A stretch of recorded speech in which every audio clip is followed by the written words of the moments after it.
नमस्कार दोस्तों, supreme court ने बीजेपी को बिल्किस बानो मामले में जोर का झटका दिया है। गुजरात चुनाव से पहले गुजरात सरकार ने एक सरकारी समिति बना करके गर्भवती बिल्किस बानो का रेप करने वाले, बिल्किस बानो के पूरे परिवार की हत्या करने वाले, कोर्ट से दोषी करार दिए गए, जेल में सजा भोग रहे जल्लादों को ब्राह्मण बताकर छोड़ दिया था। जिन बलात्कारियों को बीजेपी ब्राह्मण बता रही थी, उनको फिर से जेल भेजने के लिए बिल्किस बानो ने सुप्रीम कोर्ट का दरवाजा खटखटाया है। दोस्तों सुप्रीम कोर्ट में चीफ जस्टिस डी.वाई. चंद्रचूड़ इस मामले की दोबारा से सुनवाई करने के लिए तैयार हो गए हैं।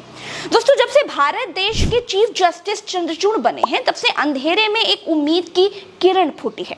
मेरे ख्याल से आपको सबसे पहले गुजरात बीजेपी के विधायक और इन दोषियों की सजा माफ करने वाली समिति के सदस्य रहे सी.के. राहुल जी को आज दोबारा सुनना चाहिए। वो बहुत अच्छी थी, ब्राह्मण लोग थे और वैसे भी ब्राह्मण के जो कुछ है उसके संस्कार भी बड़ा अच्छा था, इसलिए किसी को मतलब के गुने में डाल के उसको पनिशमेंट करने का बद इरादा भी हो सकता है। इस देश का दुर्भाग्य है कि लंदन में राहुल गांधी ने क्या कहा, इस देश के प्रधानमंत्री ये सुन लेते हैं।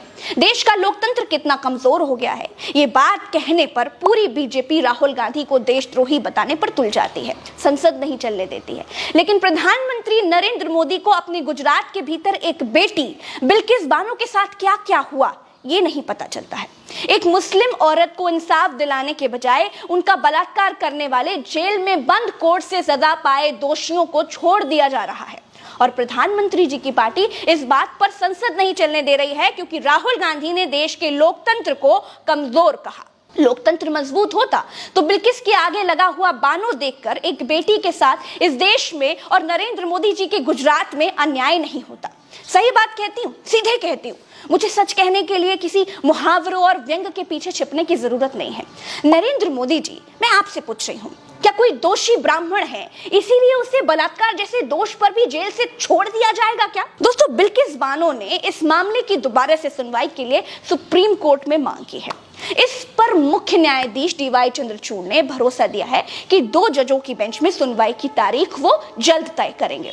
दोस्तों मुख्य न्यायाधीश DY. Chandrachud, justice PS. Narasimha और जस्टिस जे.बी. पारदीवाला की पीठ ने याचिकाओं पर सुनवाई के लिए नई पीठ के गठन का बिल्किस बानो और उनकी वकील शोभा गुप्ता को आश्वासन भी दिया है। दोस्तों पिछले साल 15 अगस्त पर देश की आजादी वाले दिन जब बीजेपी ने बलात्कारियों को आजाद किया था, तो न्याय पसंद इंसान का भरोसा कानून से और सरकारों से उठ गया था।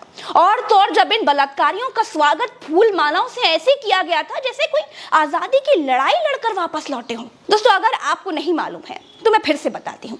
गुजरात में गोधरा कांड के बाद 3 मार्च 2002 को दंगे भड़के। दाहोद जिले के लिमखेड़ा के रणधीकपुर में भीड़ बिल्किस बानो के घर में घुस गई। दंगाइयों से बचने के लिए वो बेचारी बिल्किस बानो खेत में छुपी हुई थी। दंगाइयों ने बिल्किस बानो और उसकी मां समेत 3 और महिलाओं के साथ रेप किया। उस समय बिल्किस बानो 21 साल की थी। जिस समय उसके साथ ये घटना हुई ना, वो 5 महीने की गर्भवती थी। इतना ही नहीं, दंगाइयों ने बिल्किस बानो के परिवार से 7 लोगों की हत्या भी कर दी थी। इस हमले में 6 लोग लापता भी हुए, जिसका कभी कोई सुराग नहीं मिला। और जिन लोगों को कोर्ट ने सजा सुनाई, गुजरात की बीजेपी सरकार ने उनको ये कहकर छुड़वा दिया था कि ये ब्राह्मण थे, इनके अच्छे संस्कार थे। दोस्तों इस वीडियो में इतना ही। राम राम, दुआ सलाम, जय हिंद।